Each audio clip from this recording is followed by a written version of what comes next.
सभी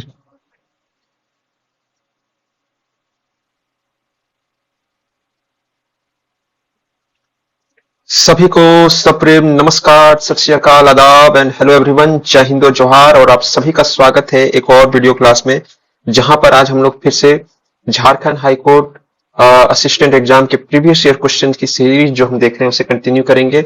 और आज आप जैसा देख पा रहे हैं कि आज हम लोग कंटिन्यू करने वाले हैं 2016 के क्वेश्चन पेपर को।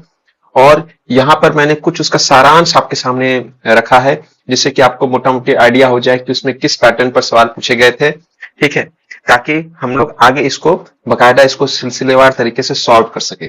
तो चलिए मित्रों, बिना किसी अतिरिक्त समय जाया करते हुए हम आगे बढ़ते हैं। चलिए मित्रों, अब हम लोग 2016 के पेपर को देखते हैं। ठीक है, जैसा कि आप 2016 के पेपर में आप देख पा रहे हैं, वहां पे भी आपको 80 क्वेश्चंस थे। ठीक है, 80 क्वेश्चंस थे। और उन 80 क्वेश्चंस में आप यदि बाइफर्केशन करिएगा, उसको बांटना चाहिएगा, तो जीके जीएस से आपके 50 सवाल थे, और मैथ्स में आपको 30 सवाल थे, और इंग्लिश से आपके 3 थे। ठीक है, और वो इंग्लिश से ऑप्शनल था कि वो तीनों से लिखने थे। ये क्वेश्चन पेपर में क्लियर नहीं पता चला, लेकिन यही मतलब पैटर्न जो था आपका यही था। मैथ का जो 30 सवाल था उसको फिर मैंने बाइफर्केट किया है, ब्रेक डाउन करने की प्रयास किया है। एलजेब्रा से एक सवाल था जो कि वैल्यू पुट पर मेथड था, सिंपल था।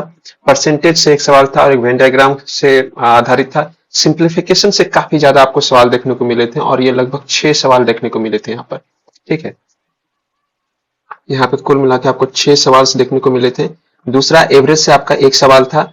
इसके अलावा आपका प्रॉफिट एंड लॉस से आपका दो सवाल थे। ठीक है, इसका रेशियो एंड प्रोपोर्शन से भी आपके 2 सवाल थे।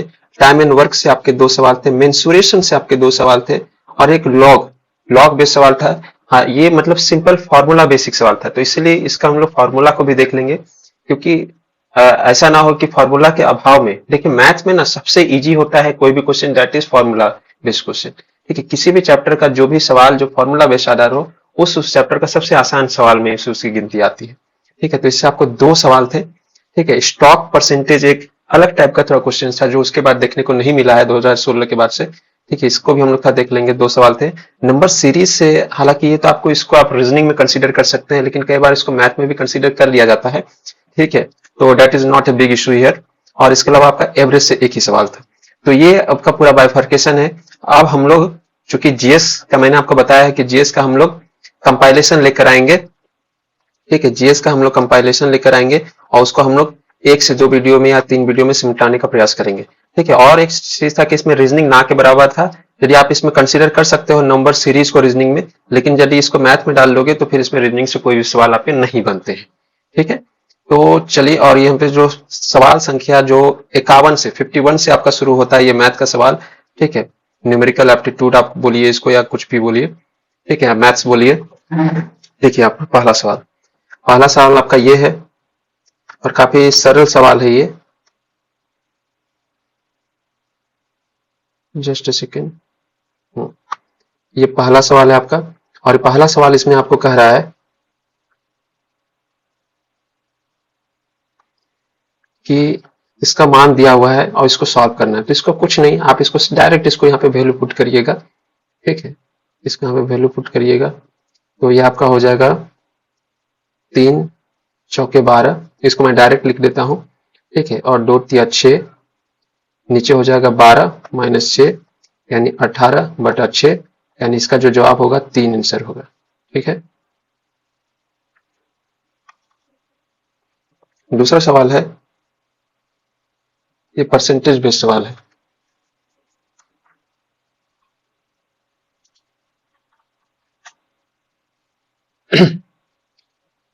और इस सवाल में आपसे पूछ रहा है, इस सवाल में आपसे पूछ रहा है कि, इसको मैं इस कलर से मैं करता हूं ताकि आपको, इस सवाल में आपसे पूछ रहा है कि किसी वस्तु के मूल्य में 20% की कटौती कर दी गई। मान लीजिए कोई भी वस्तु है। ठीक है, तो 20%, ये हम चलिए 100 मान के बनाते हैं। 100 मान के बना सकते हैं, फ्रैक्शन में भी बना सकते हैं। 100 से वो 80 हो गया है। ठीक है, कटौती करने के बाद उसे पूर्व मूल्य पर लाने हैं, तो उसे नए मूल्य में कितने प्रतिशत की वृद्धि करनी पड़ेगी। तो 80 कर दिया गया, अब हमको फिर से उसका पुराना ही मूल्य में लाना है, तो कितना वृद्धि करनी पड़ेगी। तो हमें 100 से हम 80 हुए हैं, अब हम क्या चाह रहे हैं कि 80 से फिर से वो 100 हो जाए। ठीक है, यानी ये वाला फिर से आ जाए तो कितना वृद्धि करना पड़ेगा, 80 में हमें 20 बढ़ाना पड़ेगा। ठीक है, यानी 20 चौके 80, और कितना प्रतिशत में जब इसको देखेंगे तो कितना होगा, ये आपका 25% होगा। ठीक है, अब ये देखिए सिंप्लीफिकेशन का सवाल। ठीक है, इसको आप कैसे सॉल्व करेंगे, इसको हम लोग, इसका सॉल्व करने का तरीका क्या होता है, इसका सॉल्व करने का तरीका होता है नीचे से। ठीक है, यहां से आप चीजें शुरुआत करेंगे, पहले इसको हम लोग सॉल्व करेंगे। ठीक है, फिर इसके बाद ये वाला पूरा पोर्शन को सॉल्व करेंगे, फिर उसके बाद पूरा हम इस पोर्शन को सॉल्व करेंगे। ठीक है,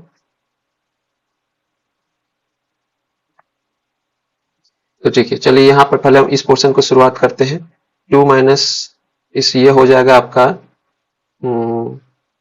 7 दूनी 14, ये हो जाएगा 13/7 हो जाएगा, नीचे में आएगा। ठीक है, अब ये बन जाएगा कुछ इस तरह का। ठीक है, तो चूंकि ये रेसिप्रोकल में है तो ये ऊपर जाएगा, तो ये बन जाएगा ऐसे 7/13, और ऊपर में इसकी एक ही रहेगा। 13×3 = 39 - 7, 32/13, ये हो जाएगा नीचे में 32/13, और फिर इसको ऊपर लेके जाइएगा तो हो जाएगा 13/32। ठीक है, कोई यहाँ पे दिक्कत, यदि आपको थोड़ी दिक्कत होगी तो इस वीडियो को यहाँ पर थोड़ा सा आप स्लो कर लीजिएगा। ठीक है, ठीक है, ये नंबर सीरीज का सवाल है, 6, 7, 13, 5। देखिए नंबर सीरीज के सवाल को कैसे बनाते हैं। ठीक है, इसका जो सबसे जो बेसिक ट्रिक है, इसमें हालांकि बहुत सारे ट्रिक, इसमें अब तो बहुत नए पैटर्न पर आ गया है पिछले 3-4 सालों में। स्क्वायर बेस पूछ देता है, ठीक है, क्यूब बेस पूछ देता है, स्क्वायर -1 पूछ देगा, क्यूब -1 पूछ देगा। ठीक है, वो आप जितना क्वेश्चन बनाइएगा नंबर सीरीज का, नंबर सीरीज का जो सबसे बढ़िया ट्रिक है कि आप एग्जाम से पहले, ठीक है, कम से कम रोज 10 नंबर सीरीज आप बनाते रहिए, या एग्जाम से पहले आप कम से कम यदि 50 नंबर सीरीज अच्छे अच्छे सॉल्व कर लेते हैं तो वो दिमाग वहां आपका एक्टिव रहता है, क्योंकि इसका कोई बेसिक पैटर्न नहीं है, मतलब ऐसा नहीं है कि कोई निश्चित कंसेप्ट है इसमें। ठीक है, आप इसमें पैटर्न आप पकड़ने में संभव हो गए तो आप इसको सॉल्यूशन आप निकाल पाइएगा। तो इसका जो सबसे बेसिक ट्रिक है, जो इसका सदाबहार ट्रिक है, दैट इज, इसको डिफरेंसेस चेक करिए। ठीक है, यहाँ से 6 से 13 देखिए कितना डिफरेंस, 7, 13 से 18 या 15, और 28 से 18, 28 से 29, 31। तो यहाँ पे आप कुछ सिमिलर पैटर्न देख पा रहे होंगे। 7 है, नेक्स्ट में 15 है, फिर 31 है, यानी 7 दूनी 14 प्लस 1। ठीक, फिर 15 का 2 गुना, फिर उसमें 1 ज्यादा हो जाएगा। फिर अब 31 को 2 से मल्टीप्लाई करिए और उसमें 1 जोड़िए, 31 दूनी 62 और 63, यानी जो नेक्स्ट जो गैप बनेगा वो 63 का बनेगा। तो यहाँ पे हो जाएगा 59, 3 62, 122। तो इसका जवाब होगा आपका डी होगा। ठीक है, नेक्स्ट वन इज, एक ट्रेन ए से बी तक 20 किलोमीटर घंटा की रफ्तार से चलती है और बी से 30 किलोमीटर घंटा की रफ्तार से चलती है। इस ट्रेन की पूरी यात्रा की औसत रफ्तार कितनी होगी। देखिए, एक ही वो बराबर दूरी तय कर रही है, यानी डिस्टेंस तो आपका सेम होने वाला है। ठीक है, तो टाइम, स्पीड एंड डिस्टेंस का बेसिक फॉर्मूला क्या होता है, यहाँ पे आपको क्या निकालना है, पूरी यात्रा की औसत रफ्तार निकालनी है। ठीक है, औसत रफ्तार निकालने के लिए टोटल डिस्टेंस होगा और प्लस टाइम कितना लग रहा है। ठीक है, तो टाइम यहाँ पे देखिएगा, यहाँ पे टाइम आपको 2 सीरीज में आएगा, एक ए से बी जाने के क्रम में कुछ अलग टाइम लगेगा, ठीक है, और बी से आने के क्रम में कुछ अलग टाइम लगेगा।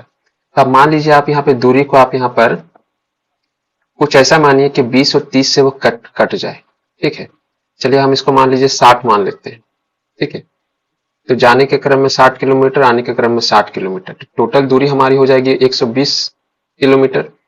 जाने के क्रम में वो 20 किलोमीटर की रफ्तार से जा रहा है तो कितना होगा, 3 घंटे लगेंगे उसको टोटल, और आने के क्रम में फिर वो 60 किलोमीटर की दूरी तय करेगा तो 2 लगेंगे, यानी 120/5, यानी यहाँ 24 हो जाएगा इसका, यानी 55 का हो जाएगा यहाँ पर डी।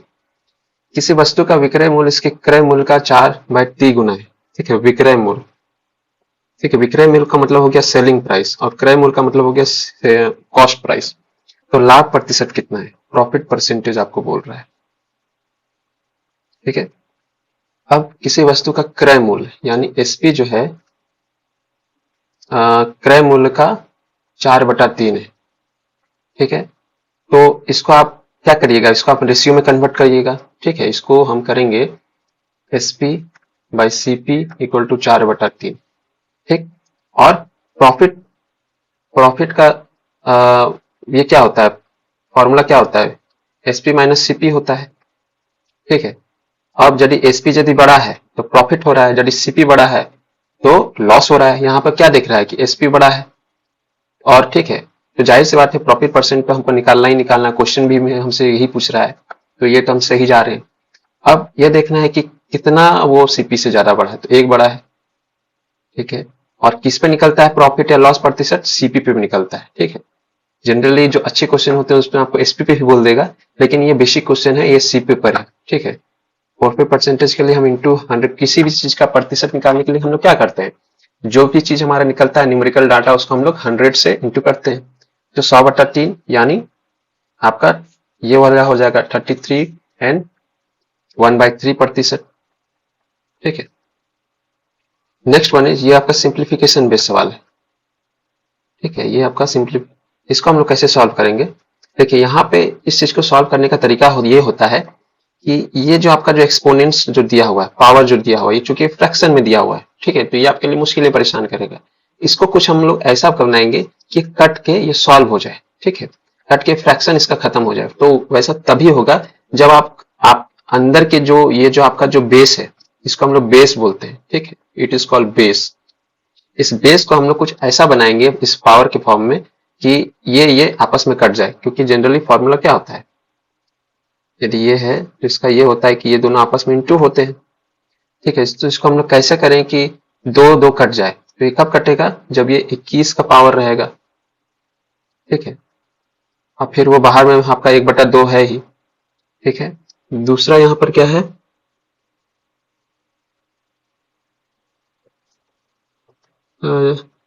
अच्छा यहाँ प्लस है, फिर प्लस करिएगा यहाँ 3, 125 को हम लोग कैसे अरेंज करें कि वो 3 के पावर में है, तो 5 के पावर 3। एंड नेक्स्ट 32 को कैसे इन्फॉर्म करें कि वो 5 के पावर में है, तो 2 1/5। अब इसको सॉल्व करिए, 2 2 यहाँ कट गया, 3 3 कट गया, 5 5 कट गया।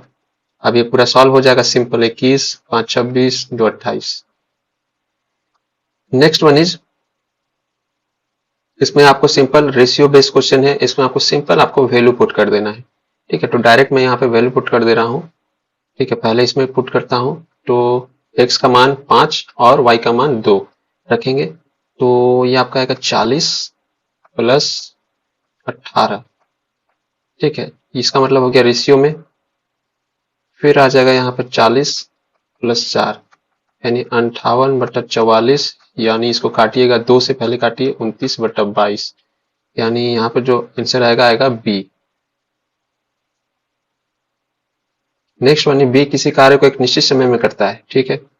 ये आ गया पर टाइम इनवर्स से सवाल बन रहा है, ठीक है। ये तो आपका रेशियो से था,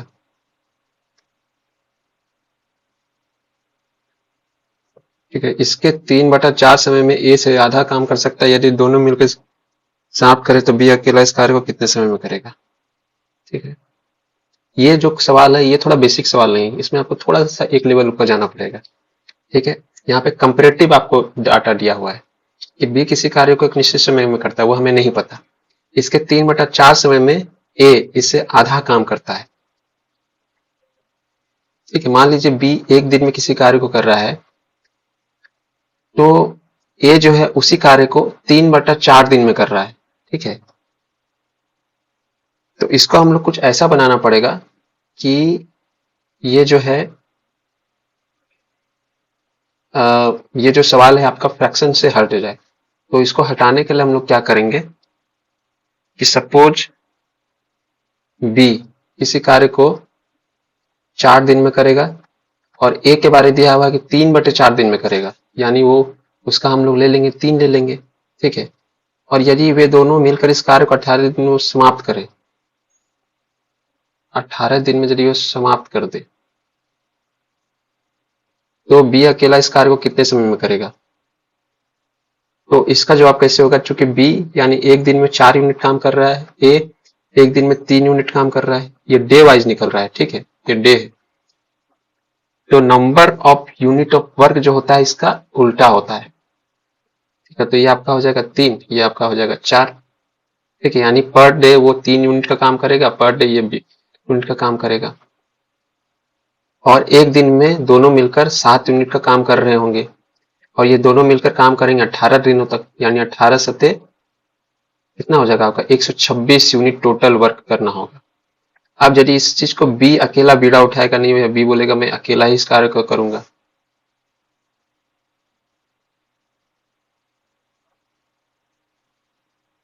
18 सते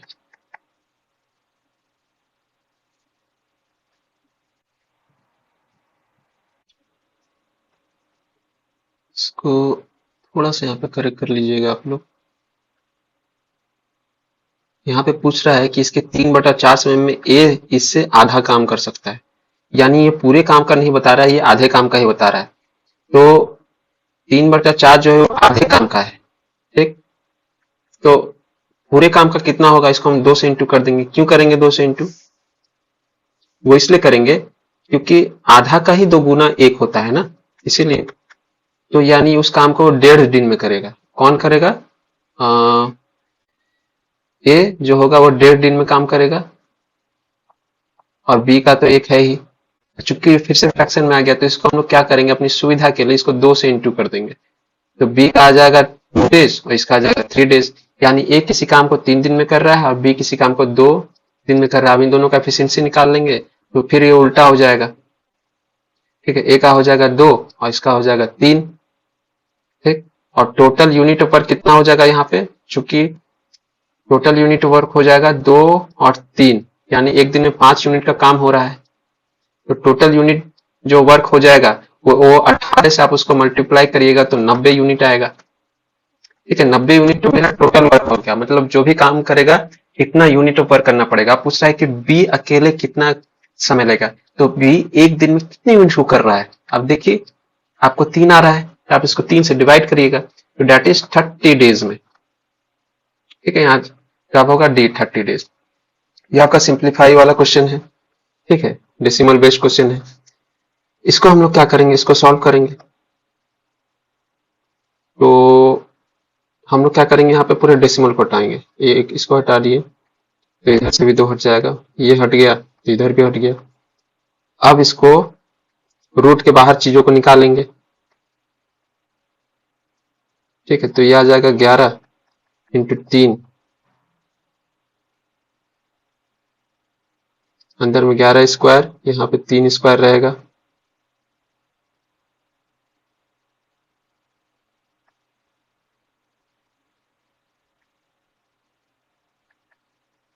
ठीक है। तो ये पूरा कट जाएगा, 3 स्क्वायर अंदर में है, बाहर जब निकलेगा तो 3 होगा, तो इसका जवाब होगा आपका सी होगा, ठीक है।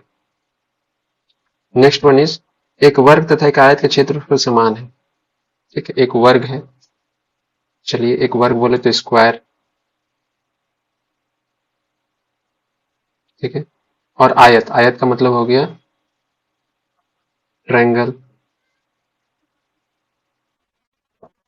दोनों का क्या है, क्षेत्रफल समान है यदि इनके परिमाप क्रमश P1 तथा पेरीमीटर, एक का P1 है दूसरे का P2 है, तो निम्नलिखित में से कौन सा कथन सही होगा।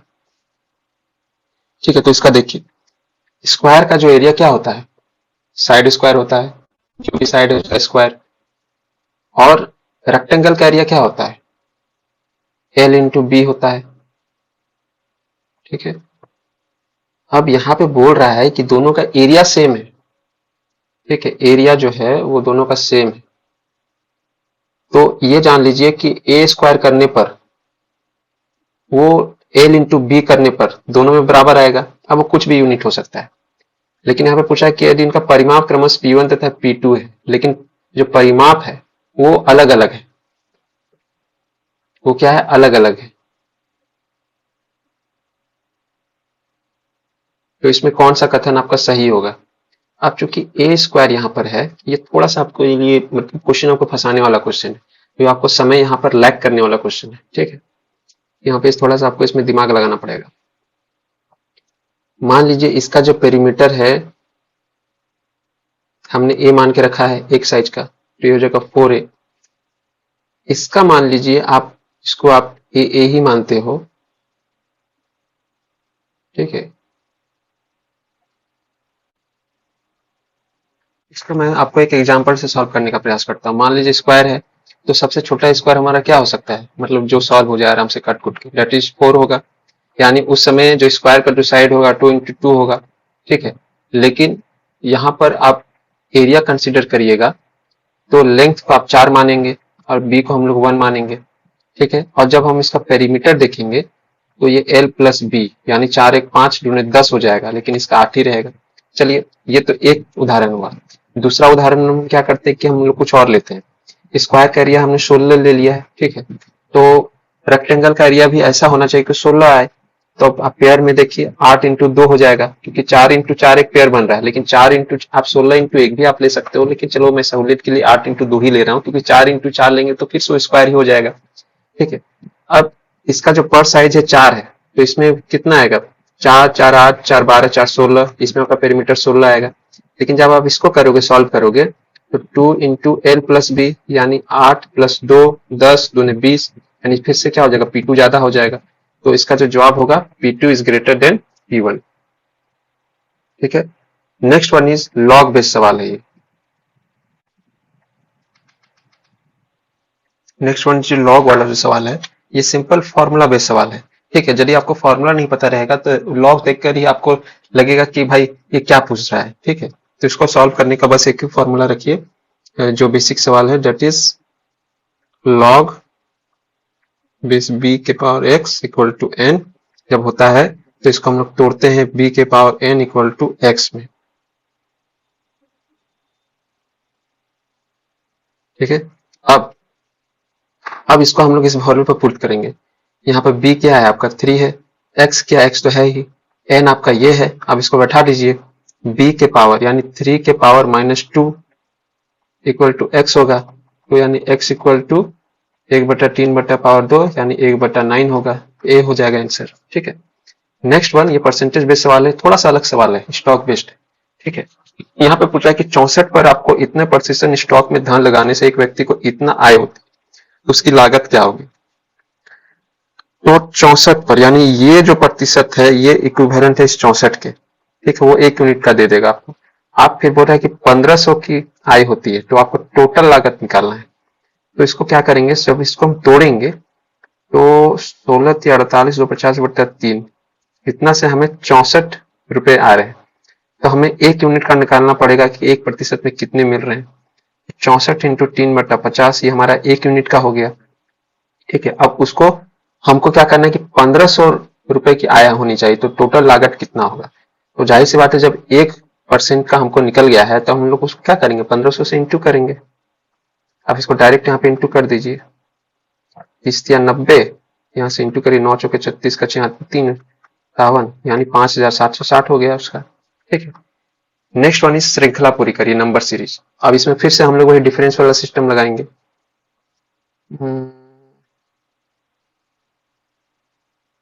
चलिए, यहाँ पे एक और पैटर्न पकड़ में आता है, अल्टरनेट चीजों में हम लोग कुछ रिलेशन ढूंढते हैं। 8 4 12 6 18, ठीक है। 24 12 36 और 18, यानी 8 4 12, यहाँ 4 आया और दूसरा बार में 6 आया, ठीक है। यानी +2 करके आपका डिफरेंस बढ़ रहा है, ठीक है। अब इसको देखिए, 24 वाले को 24 में यहाँ पे पहला आया, 12 अंतर से बढ़ा, ठीक है। दूसरे बार में ये 18 अंतर से बढ़ा, यानी 6 करके बढ़ रहा है। यानी नेक्स्ट यदि जाएगा अल्टरनेट जब जाएंगे तो 24 हम बढ़ा के जाएंगे, लेकिन हमें क्या पकड़ना है, इसका अल्टरनेट को देखना है। पहले बार में 4 बढ़ रहा है, फिर 6 बढ़ रहा है, यानी अब ये 8 बढ़ेगा। तो अब जो यहाँ पर जो आंसर जो होगा, 4 6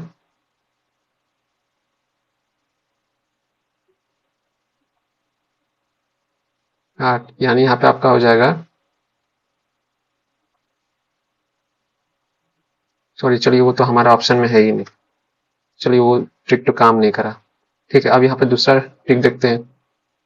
हाँ, 8 × 3 24, फिर 24 इंटू 1/2 12 हो जाएगा, यानी 1/2 से उसे डिवाइड करेंगे, इंटू करेंगे, फिर वो इंटू 3 है, फिर वो 1/2 से डिवाइड होगा, फिर वो 3 है, फिर यानी 1/2 से इंटू होगा, यानी 27 होगा। अब हम लोग अगले सीरीज की ओर बढ़ते हैं, ठीक है। यहाँ पे देखिए, इसका डिफरेंस को चेक करते हैं। 19 यहाँ पे आ जाएगा आपका 37, यहाँ पे आ जाएगा आपका 61, यहाँ पे आ जाएगा आपका 91, यहाँ पे आ जाएगा आपका 127। ठीक है, कई बार होता है कि एक बार आप डिफरेंस निकालोगे तो आपको चीजें नहीं समझ में आएगी। हम क्या करेंगे, यहाँ पर दोबारा डिफरेंस आउट करेंगे। यहाँ 18, यहाँ 24, यहाँ 30, यहाँ 36। अब आप देखिए चीजें पकड़ में आ रही है। 18 के बाद 6 हम बढ़ेंगे नेक्स्ट जाते आते, फिर हम 6 बढ़ रहे हैं, फिर 6 बढ़ रहे हैं, तो यहाँ पे बढ़ेंगे 42, तो यहाँ हो जाएगा आपका 169। तो 342 से कितना का अंतर आना चाहिए, 169 का। तो इसको जोड़ दीजिए, 2 9 11, 5 6 11 और 1 4 1 5, 511, यानी आंसर होगा सी 511। यहाँ पूछा है यूनिट डिजिट, ये भी आपका नंबर सिस्टम आधारित है, ठीक, उसमें यूनिट डिजिट कंसेप्ट होता है। यहाँ पे पूछा उसका इकाई अंक क्या होगा। तो जैसा कि हम लोग जानते हैं कि जब भी हमें यूनिट डिजिट में 2 3 7 8 होता है तो उसका साइक्लिक जो होता है नंबर होता है वो 4 होता है। तो इसको हम लोग क्या करेंगे, 4 से हम लोग डिवाइड कर देंगे 173 को। 4 से जब आप इसको डिवाइड करिएगा तो ये निकल कर आएगा 4 चौके 16, 1 4 तिया 12, यानी आपका 1 बच जाएगा। ठीक है, जो रिमाइंडर रहेगा, ठीक है, तो जो रिमाइंडर रहता है उसी को हम लोग फिर उस यूनिट डिजिट के ऊपर बैठाते हैं। तो 7 यहाँ यूनिट डिजिट है, इसके ऊपर 1 बैठाएंगे तो हमारा 7 आएगा। ठीक है, नेक्स्ट सवाल है, एक परीक्षा में 80% विद्यार्थी विज्ञान में, 85% गणित में, तो 3 में, यदि दोनों विषय में 40% विद्यार्थी अनुत्तीर्ण रहे हो तो कुल की संख्या कितनी है। ठीक है, तो ये जो सवाल जो बनेगा ये आपका वेन डायग्राम से बनेगा कि एक परीक्षा है, साइंस हो, और यहाँ पे आपका गणित, साइंस और मैथ। साइंस में 80 विद्यार्थी हैं और आपका गणित में 85%, और यहाँ पे आपका है कॉमन है 75। ठीक है, यहाँ पे आपका आ गया 75 यानी कॉमन है। ठीक है, ये आपका साइंस, ये आपका मैथ। लेकिन टोटल दिया हुआ है कि साइंस में ये जो देता है ना, इसका मतलब होता है टोटल, यानी इसको और इसको मिलाकर साइंस के घेरे में जो आ रहा है वो 80% है। तो 75% तो कॉमन है, तो बच गया यहाँ पे 5। यहाँ पे भी वही होगा, 85% गणित में नहीं, टोटल है वो, इतना में वो टोटल है, तो 75 हमने यूज कर लिया। यहाँ 50 10 बढ़ रहा है, यदि दोनों विषयों में 40% विद्यार्थी अनुत्तीर्ण रहे हो। ठीक है, तो कुल परीक्षार्थी की संख्या कितनी है। आई थिंक इस क्वेश्चन में थोड़ी सी मुझे कुछ गलत लग रहा है कि यहाँ परसेंटेज में दे दिया है, चलिए इसको थोड़ा सॉल्व करके देखते हैं। ठीक है, 590 आ जाएगा। ठीक है, ये जो है ना, ये प्रतिशत में नहीं होगा, यहाँ पे सिर्फ एक्यूरेट नंबर ही आपको दिया हुआ है। ठीक है, यदि दोनों विषय में 40 विद्यार्थी अनुत्तीर्ण रहे हो, ठीक है, यानी दोनों विषय में जो बोथ सब्जेक्ट फेल रहे हो, वो कितने हैं, 40 है। तो हमें यहां से निकला है, आप इसको यदि आप पूरा ये करिएगा, ठीक है, 5 10 15 75, यानी टोटल 90% ऐसे बच्चे हैं जिसमें आपके सारे तरह के पास वाले बच्चे शामिल हैं, चाहे वो एक विषय में पास हो, चाहे वो दोनों विषय में पास हो, चाहे वो साइंस ओनली साइंस में पास हो, वैसे भी बच्चे हैं और मैथ में फेल है, या वैसे बच्चे हैं जो मैथ में पास हैं और साइंस में फेल हैं, या वैसे भी बच्चे हैं जो दोनों में ही पास है। तो पास वाला तो हमारा क्राइटेरिया खत्म हो गया। ठीक है, क्योंकि इसमें एक फेल वाला हम ऑलरेडी यूज कर चुके हैं, तो बच्चा 2 सब्जेक्ट फेल वाला वो 40 दिया हुआ है, वो हमारा कितना होगा, 100 माइनस 90, तो that will be 10% equal to 40। तो देन 1% इक्वल टू हो जाएगा आपका 4, देन 100% इक्वल टू 400। किसी भी चीज को हम लोग क्या करते हैं, 100% लेकर चलते हैं। ठीक है, चाहे वो 100% फेल ही करिए या 100% पास ही करिए, हमें टोटल 100% स्टूडेंट से मतलब है। ठीक है, तो 67 का बी आ जाएगा। नेक्स्ट वन, इसको हल करना है। ठीक है, तो इसको आप लोग थोड़ा हल कर लीजिएगा। ठीक है, यदि इसको हल कर लीजिएगा और इसका जो आंसर आप लोग हमें कमेंट डाउन करिएगा कि इसका आंसर कितना होगा। ठीक है, मैं आपको इसका मतलब 50-50 में आपको बता देता हूं, या तो इसका आंसर ए होगा या तो बी होगा, अब कौन होगा ये आपको बताना है, तुक्का नहीं लगाने का। ठीक है, ये आपका होमवर्क रहा, क्योंकि इसमें थोड़ा टाइम लग जाएगा। ये आपका देखिए सीरीज वाला सवाल है, इसमें फिल इन द ब्लैंक्स करना है। अब इसको देखिए, इसको हम लोग देखते हैं। इसमें भी पहले हम लोग डिफरेंस वाला चेक करने का प्रयास करते हैं। 3, 11, यहाँ 33 और 443 और 1334 में उसको घटाइए। 4 में 3 गया 1, 13 में 4 गया 9, 8। तो ये तो नहीं बन रहा है बात यहाँ पर, ठीक है।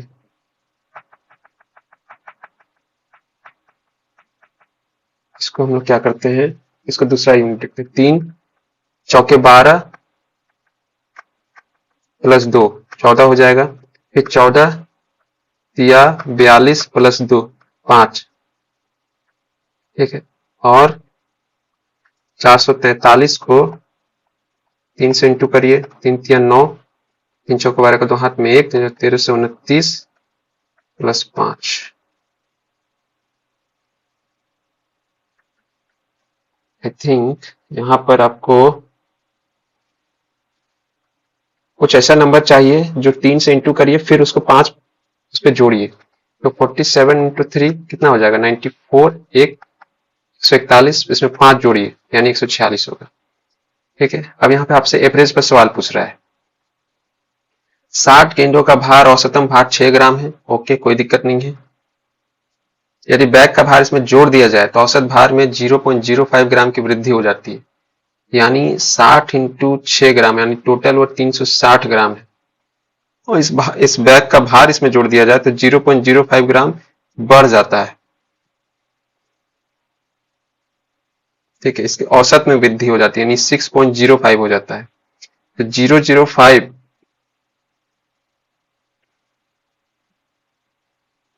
बैग का भार कितना होगा, तो 005 ग्राम,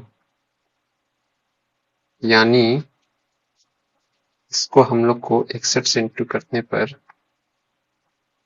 इसको हमको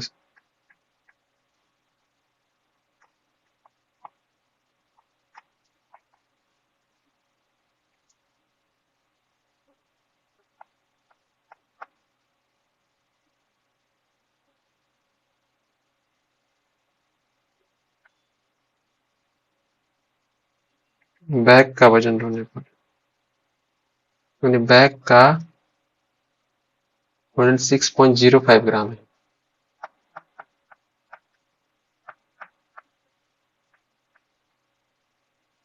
5, 100, 1 चक 6, फिर इसको जोड़ना पे 3, 6003, 36, 5, 0, 9, 369, 0.5। अब इसमें 360 आप घटा दो तो डेट इज 9.05 ग्राम आएगा, ठीक है। क्योंकि उसके ऐड करने के बाद जितना ग्राम टोटल ऐड हो रहा है वही तो उस बैग का ग्राम होगा। यहाँ पे एक खिलौने को 21.60 बेचने में 10% की हानि होती है। चलो भैया 10% की हानि हो गई है हमें, तो यहाँ पे इसको सॉल्व कर लीजिए। 100 इधर से कट जाएगा, 9 9, इसको 9 दूना 18, 3 यानी 24, ये यानी उसका जो मूल जो प्राइस है डेट इज सीपी 24 निकला। 20% लाभ कमाना है, ठीक है, यानी 10% इसका निकल कर आएगा 2.4, तो 20% कितना हो जाएगा 4.8, यानी 24 प्लस 4.8 इक्वल टू 28.80, ठीक है। अब ये वाला जो सवाल है इसको आप लोग सॉल्व कर लीजिएगा, ये सिंपल प्लस माइनस करने वाला सवाल है, ठीक है। इसका जवाब जो होगा ए होगा, वो मैं आपको बता देता हूँ, ठीक है। ये आपका सिंपल वैल्यू पुट करना है यहाँ पर, ठीक है। 4x स्क्वायर है, यहाँ पर वैल्यू पुट करिएगा और यहाँ पर y में अपना वैल्यू पुट करिएगा। तो इसका जो जवाब जो निकल कर आएगा आपको, मान लीजिए इसका जो जवाब जो आपको निकल कर आएगा डेट विल बी ए 32, ठीक है। नेक्स्ट है, हरि ने मोहन से काम करने की तिगुना क्षमता है, ठीक है। अतः किसी कार्य को पूरा मोहन से 10 दिन कम लेता है, मोहन अकेला इस कार्य को करेगा। हरि ने मोहन से काम करने की तिगुना क्षमता है, यानी जहां पर मोहन 1 यूनिट काम करेगा वहां पे हरि 3 यूनिट काम करेगा, ठीक है। डेज यदि हम बात करें मोहन और हरि की, हरि ने मोहन से काम करने की 3 गुना क्षमता है, यानी हरि जहां पर 3 काम करेगा वहां मोहन 1 यूनिट काम करेगा, ठीक है, ये है वर्क एफिशिएंसी। तो वर्क एफिशिएंसी का इन्वर्सली होता है डेज, तो 3:1 आएगा। यहाँ पे बोल रहा है कि मोहन से 10 दिन कम लेगा। ठीक है, कम तो ले रहा है। ठीक है, लेकिन यहाँ 2 यूनिट इक्वल टू आपका 10 दिन बताया गया है, यानी 1 यूनिट इक्वल टू 5 हो जाएगा। मोहन अकेला इस कार्य को करेगा, तो मोहन इस अकेला कार्य को कितने दिनों में करेगा? तो मोहन इस अकेला कार्य को 15 दिनों में करेगा। ठीक है, ऐसा क्यों? क्योंकि यहां से 1 यूनिट आपका निकल गया 5। ठीक है, टोटल यूनिट ऑफ वर्क आपका हो जाएगा 1 इंटू 3 इंटू 5, यानी टोटल यूनिट ऑफ वर्क है 15 यूनिट। अब एफिशिएंसी यहाँ पर मोहन का दिया हुआ 1 यूनिट का, तो पर दिन वो 1 यूनिट काम करेगा तो उससे 15 दिन लगेंगे। ठीक है, उसी तरह आप लोग इसको सॉल्व करिएगा। ठीक है, यहाँ पे मान लीजिए आपने यहाँ से 3 हटा दिए, तो यहाँ से चलिए 3 हट के आपका यहाँ पे आ जाएगा। ठीक है, फिर आपने यहाँ से 1 हटा दिया, यहाँ से 2 हटाया, यहाँ से बचा हुआ 1, तो पूरा पूरा ही हट जाएगा। अब इसको सॉल्व करिए। इट विल बी 9, 22, 8 और 25।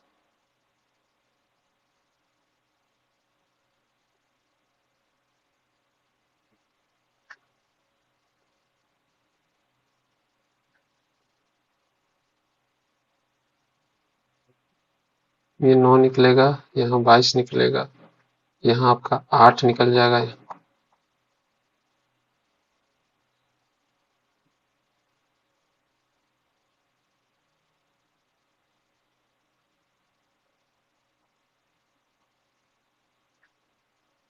तो ये आपका हो जाएगा 99/100, यानी 0.99। ठीक है, यहाँ पर आपको मेंसुरेशन से सवाल पूछा है कि एक व्यक्ति 4 किलोमीटर घंटा की चाल से चलकर एक वर्गाकार खेत के विकर्ण को, ठीक है, एक व्यक्ति 4 किलोमीटर घंटा की चाल से चलकर वर्गाकार खेत है, यानी वो स्क्वायर खेत है, इसका डायगोनल ये है, 3 मिनट में पार करता है। 3 मिनट यानी वो डायगोनल को 3 मिनट में पार कर रहा है, यानी 4 एक व्यक्ति 4 किलोमीटर घंटा की चाल से चलकर 3 मिनट में पार करता है। 3 मिनट को हम लोग यहाँ पर क्या करेंगे, या 4 किलोमीटर पर आवर है उसको हम लोग मीटर पर सेकंड में कर लेंगे। ठीक है,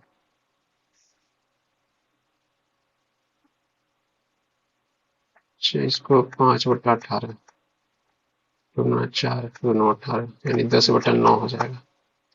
10/9 के हिसाब से वो 3 मिनट में पार करता है, यानी इसका जो आंसर आएगा 10/3 आएगा। 4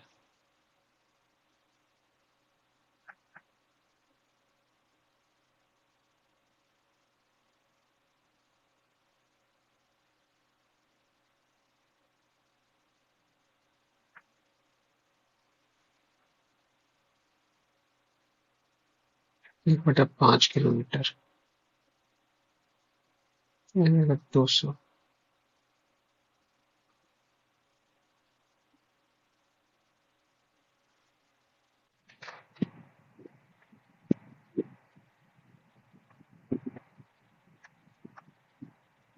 आपका 200 यूनिट निकल कर आ रहा है। ठीक है, अब ये 200 यूनिट बराबर जनरली जो स्क्वायर का जो डायगोनल होता है वो a√2 होता है। इधर a इधर a, ये a√2।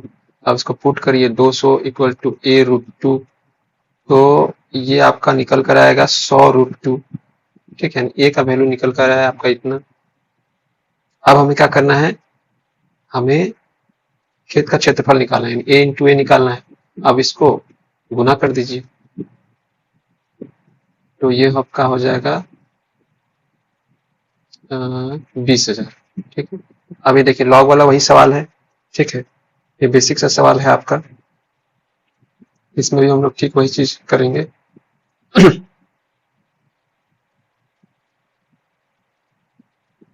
8 के पावर, यहाँ पे आपका ये क्या है, ये आपका b है, ये आपका x है और ये आपका n है। अब फॉर्मूला होता है b के power n equal to x, यानी 8 के पावर आपका n, यानी 2/3 इक्वल टू x अब इसको कैसे तोड़े कि ये आपका 3 कट जाए, तो 2 के पावर 3, 2/3 यानी 2 दूना 4, बी होएगा 77 का बी। ये देखिए फिर से आपका स्टॉक वाला सवाल आ गया। ठीक है, यहाँ पे बोल रहा है 10% ब्याज मिलता है, वो 100 रुपया के लिए। ठीक है, तो 12% स्टॉक पे हमें कितना मूल्य चुकाना पड़ेगा, तो 100 प्रत्येक प्रतिशत के लिए कितना होगा, 100/10, फिर उसको 12 से इंटू करिए तो डेट विल बी 120। यहाँ पे श्रृंखला को चेक करिए, इसमें क्या करना है कि आपको गलत अंक बताना है। तो 3, 5, 8, 7, 15, ठीक है, डिफरेंस को लेकर चलते हैं, 5, 7, 9, 10, यहाँ आपका 14, यहाँ पर 15। तो आप यहाँ पे देख रहे हैं 3 या 5, 7 फिर 2, यानी ऑड से शुरू हुआ है और ये 2-2 करके बढ़ रहा है, तो यहाँ पे 11 होना चाहिए था, यानी यहाँ 35 होता है। ठीक है, तब जाके यहाँ पर 13 फिट बैठता है, तो यहाँ पर जो सही जवाब जो होगा इसका दैट इज 34। ठीक है, नेक्स्ट वन इज, यहाँ पे देखिए डिफरेंस चेक करिए, 7 पहले बार में आएगा, दूसरे बार में 19 आएगा, फिर आपका 37 आएगा। ये ठीक से काम नहीं कर रहा है, इसको हम लोग फिर देखते हैं। 2, 9, 28, 65, 126 और 344, तो ये हो जाएगा 2 इंटू चौके प्लस 8, 1, 9। ठीक है, फिर यहाँ पे देखिए 9 या 27, 1, 28, फिर यहाँ देखिए